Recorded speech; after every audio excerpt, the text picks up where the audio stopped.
Assalamu alaikum, hello everyone and welcome to IQ Star Education.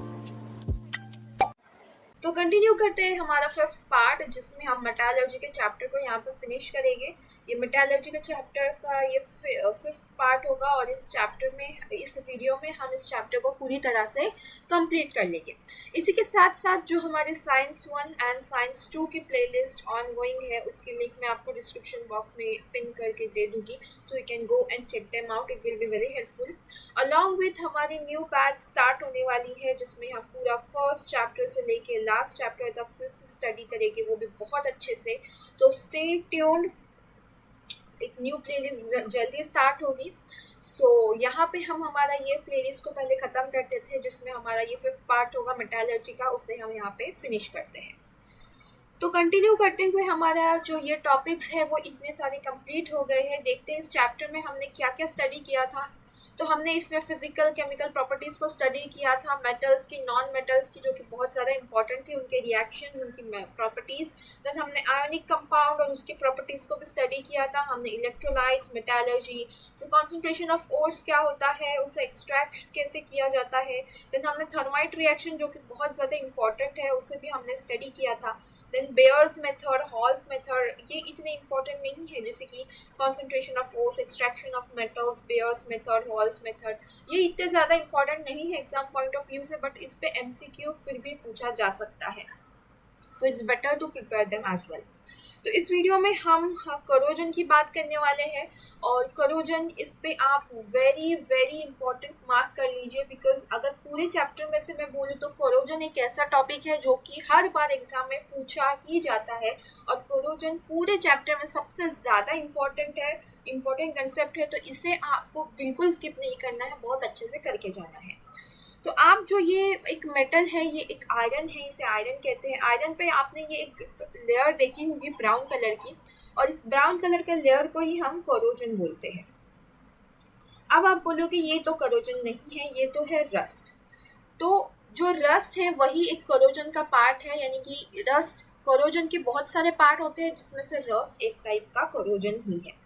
अब इस rust का, जो रस्ट बनता कैसे है, तो रस्ट कुछ इस तरीके से बनता है कि जब कोई भी मेटल, या यूँ कहूँ, यहाँ पे हम स्पेसिफिकली आयरन का देख रहे हैं, तो आयरन जब मॉइस्ट एयर से रिएक्ट करता है या मॉइस्ट एयर के कांटेक्ट में आता है, जिससे प्रोड्यूस होता है रस्ट, जिसका केमिकल फॉर्मूला है Fe2O3.H2O। H2O इसीलिए बिकॉज मॉइस्ट एयर से रिएक्ट कर रहा है, मॉइस्ट एयर में वाटर होल्डिंग कैपेसिटी बहुत होती है, और वाटर की वजह से ही इसमें रस्ट पकड़ता है। अब रस्ट करोजन के भी बहुत सारे टाइप हैं, जिसमें से हम 3 टाइप को स्टडी करने वाले हैं यहाँ पे। फर्स्ट टाइप कुछ इस तरीके से है, जब CO2, एयर में का CO2 जब कॉपर से रिएक्ट करता है, कॉपर के सल्फर से रिएक्ट करता है, तो वो उसकी एक प्रॉपर्टी खो बैठता है, जिसे हम लस्टरस प्रॉपर्टी बोलते हैं, यानी कि जो शाइनी अपीयरेंस है कॉपर का वो चला जाता है। Due to what, due to एक लेयर फॉर्म होती है, उसमें एक लेयर फॉर्म होती है ग्रीन कलर की, और उस ग्रीन कलर की लेयर को हम कॉपर कार्बोनेट की लेयर बोलते हैं, कॉपर कार्बोनेट की लेयर बोलते हैं, और इसी प्रोसेस को हम पैटिनेशन ऑफ कॉपर बोलेंगे, पैटिनेशन ऑफ कॉपर। ये एक इम्पॉर्टेंट टर्म यहाँ पे बनती है, जो कि आपको एमसीक्यू में या 1 मार्क के क्वेश्चंस में पूछा जा सकता है, व्हाट इज पैटिनेशन ऑफ कॉपर। तो यहाँ पे क्या हो रहा है, जब एटमॉस्फेरिक एयर में कार्बन डाइऑक्साइड और कॉपर के सल्फर से रिएक्ट कर रहा है, तो उस पर एक ग्रीनिश कलर की लेयर फॉर्म हो रही है, कौन सी लेयर फॉर्म हो रही है, जो कॉपर कार्बोनेट की है, और इसी प्रोसेस को हम पैटिनेशन ऑफ कॉपर बोलेंगे। अब सेकेंड कोरोजन जो है, सेकेंड कोरोजन को हम बोलते हैं, जो कि होता है सिल्वर में। अब सिल्वर आपने देखा होगा, सिल्वर क्या कर जाता है, वो एक ब्लैकिश कलर का कलर फॉर्म करता है, वो अपने लस्टरस प्रॉपर्टी को खो बैठता है और एक ब्लैकिश कलर फॉर्म कर देता है। अब ये ब्लैकिश कलर फॉर्म क्यों होता है, तो जो सिल्वर है वो एटमॉस्फेरिक सल्फर डाइहाइड्रोजन से जब रिएक्ट करता है, तो फिर वो Ag2S यानी कि सिल्वर सल्फाइड बनाता है, और ये सिल्वर सल्फाइड ही ब्लैक कलर का होता है, इसीलिए सिल्वर के ऊपर एक ब्लैकिश कलर की लेयर डिपॉजिट हो जाती है। अब ये हो गया सेकेंड टाइप। अब हम जब थर्ड टाइप पे आते हैं तो थर्ड टाइप कुछ ऑक्सीडेशन का है, और ये किस पे हो रहा है, ये इस पे हो रहा है एल्यूमिनियम पे। तो एल्यूमिनियम पे जब ऑक्सीडेशन होगा तो उस पर एक थिन लेयर फॉर्म होगी, और वो थिन लेयर किसकी होगी, यहाँ पे ऑक्सीडेशन हो रहा है यानी कि वो ऑक्साइड की होगी, यानी कि एल्यूमिनियम ऑक्साइड की एक लेयर फॉर्म होगी, और वही यहाँ पे कोरोजन एज ए कोरोजन का पार्ट करेगी। अब इसे हमें इसका प्रिवेंशन देखना है। अब इसे हम प्रिवेंट क्यों करेंगे? अब मैंने जैसे बताया कि ये जो कोरोजन है वो हर टाइप के मेटल में होता है, जब वो कांटेक्ट में आते हैं एयर के और फिर अलग अलग चीज़ों का वो प्रोड्यूस करते हैं। तो ये यहाँ पे जब कोरोजन होता है तब मेटल अपनी बहुत सारी प्रॉपर्टी को लॉस्ट कर बैठता है, जैसे कि उसका लिस्टरस प्रॉपर्टी हो गई या स्ट्रॉन्गनेस, हार्डनेस, तो ऐसे प्रॉपर्टीज़ को वो खो बैठता है, जिसकी वजह से जो बड़े बड़े अप्लायंस में हमारे जो मेटल्स यूज़ करते हैं उसमें खराबी आ सकती है, उसमें माल फंक्शनिंग हो सकती है, जैसे एरोप्लेन के पार्ट्स हो गए या बड़े बड़े फ्लाइंग जेट के पार्ट्स हो गए या बड़े बड़े मशीन्स के पार्ट हो गए, उसमें अगर कोरोजन होता है तो हम बहुत बड़ा नुकसान हो सकता है, इसीलिए हमें उसे प्रिवेंट करना पड़ेगा। अब जैसे मैंने आपको बताया जब वो एयर के कांटेक्ट में आता है तब उसका कोरोजन होता है, तो हमें उसका जो ये कांटेक्ट है उसे ख़त्म कर देना है, यानी उसे हमें आइसोलेट कर देना है। अब हम उसे आइसोलेट किसी भी तरह से कर सकते हैं, या तो हम उसे पेंट कर सकते हैं, ऑयलिंग कर सकते हैं, उसका ग्रीजिंग कर सकते हैं, तो ऐसे बहुत सारे, ये वार्निशिंग भी कर सकते हैं, तो ऐसे बहुत सारे मेथड्स आते हैं जिससे हम उसको प्रिवेंशन कर सकते हैं। अब जिसमें से जो फर्स्ट मेथड है वो है गैल्वेनाइजेशन। देखिए ये प्रिवेंशन, कोरोजन और उसका प्रिवेंशन एग्जाम में न्यूमरस टाइम पूछा गया है, तो आपको ये बिल्कुल भी स्किप करके नहीं जाना है, बहुत ज़्यादा इंपॉर्टेंट टॉपिक है। पहला मेथड है गैल्वेनाइजेशन। गैल्वेनाइजेशन में क्या हो रहा है, तो जिंक की लेयर लगा दी जा रही है, जिंक की लेयर लगा दी जा रही है, किस पे, आयरन पे या फिर स्टील पे, आयरन या स्टील पे जिंक की लेयर लगा दी जा रही है। अब जिंक की ही क्यों, तो जिंक जो है, हमने जब रिएक्टिविटी सीरीज को स्टडी किया था उसमें हमने देखा था ये कि ये ज़्यादा रिएक्टिव है एज कम्पेयर टू आयरन, तो ज़्यादा रिएक्टिव है तो वो ज़्यादा जल्दी भी रिएक्ट करेगा, है ना, आयरन कम रिएक्ट करेगा एज कम्पेयर टू जिंक, तो यहाँ पे जिंक ज़्यादा रिएक्ट करके वो आयरन और स्टील को प्रोटेक्ट करेगा, इसीलिए हम जिंक की लेयर यहाँ पे लगा रहे हैं, जो कि एक ज़्यादा रिएक्टिव सब्सटेंस है। तो यहाँ पे क्या हो रहा है, हम जिंक की लेयर लगा रहे हैं आयरन पे या स्टील पे। ये आपने डायग्राम आपके टेक्स्ट बुक में देखी ही होगी, ये आपको पूछेंगे तो नहीं, बट एक आइडेंटिफाई करने पूछा जा सकता है, तो आपको पता चलना चाहिए कि यहाँ पे क्या हो रहा है। यहाँ पे जिंक बात आ गया तो समझ जाने का ये गैल्वेनाइजेशन है, जहाँ पे हम जिंक की लेयर लगा दे रहे हैं। तो ये था गैल्वेनाइजेशन। अब आते हैं हम हमारे सेकंड मेथड पे, जो कि है टिनिंग। तो सबसे पहले टिनिंग की जाती है किस में, तो आपने देखा होगा कि जो कॉपर है उस पे, कॉपर के यूटेंसिल्स है उस पे एक लेयर आ जाती है ग्रीन कलर की, आप देख सकते हैं ये वाली या फिर ये वाली, तो उस पे ऐसे लेयर आ जाती है जिसे हम बोलते हैं कॉपर कार्बोनेट। अब ये कॉपर कार्बोनेट जो होती है वो बहुत पॉइजनस होता है, यानी कि अगर उस यूटेंसिल्स में किसी ने खाना पका के खा लिया तो वो एक पॉइजनस काम कर सकता है हमारे हेल्थ के लिए। तो ये बहुत ज़्यादा इम्पॉर्टेंट है कि हम इसे प्रिवेंट करें। तो टिनिंग की जाती है, यानी कि जो कॉपर के यूटेंसिल्स है उस पर टिन की लेयर लगा दी जाती है, पहले उसे हीट किया जाता है, देन उस पर टिन की लेयर ऐसे मेल्ट करके लगा दी जाती है। तो टिन जो है वो हमने देखा था कि ये हाईली रिएक्टिव है, हाईली नहीं बोलेंगे बट ज़्यादा रिएक्टिव है एज कम्पेयर टू कॉपर, और ये खुद का ऑक्सीडेशन बनाएगा और खुद को ऑक्सीडाइज करवाएगा, ताकि यहाँ पे जो कॉपर है वो प्रोटेक्ट कर सके अपने आप को।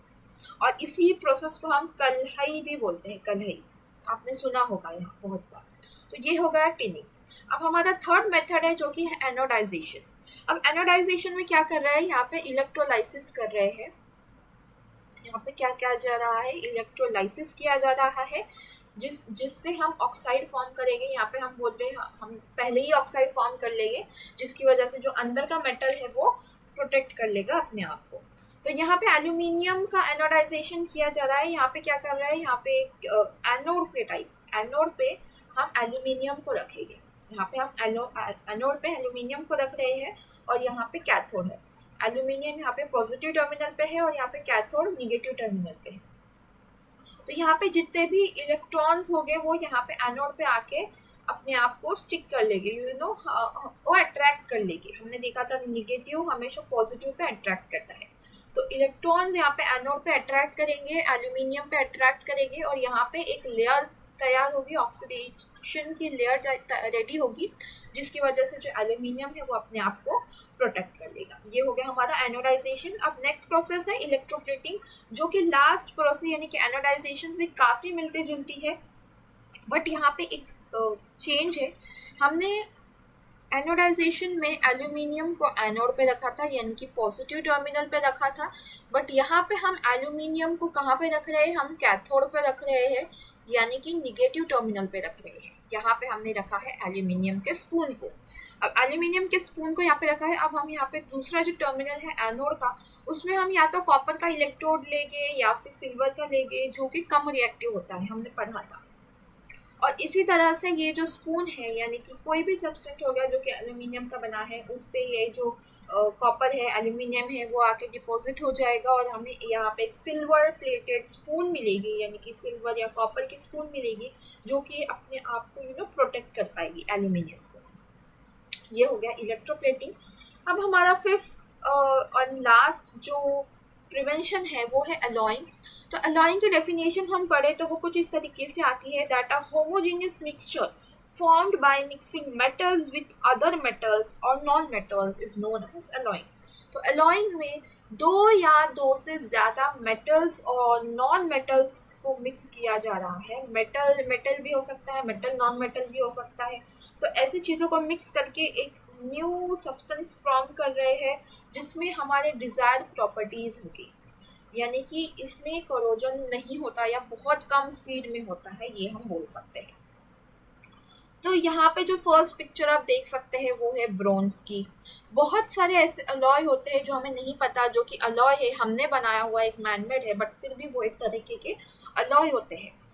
देन आते हैं हमारे ब्रास। हमने बहुत टाइम देखा होगा ब्रास के यूटेंसिल्स है या बहुत सारे प्रोडक्ट्स हैं। देन स्टेनलेस स्टील हम बोलते हैं, जो कि बहुत कॉमन है आजकल, तो इसका ट्रेंड भी निकला हुआ है कोरोजन प्रिवेंट करने के लिए। बट ये बने किससे होते हैं, लेट्स सी।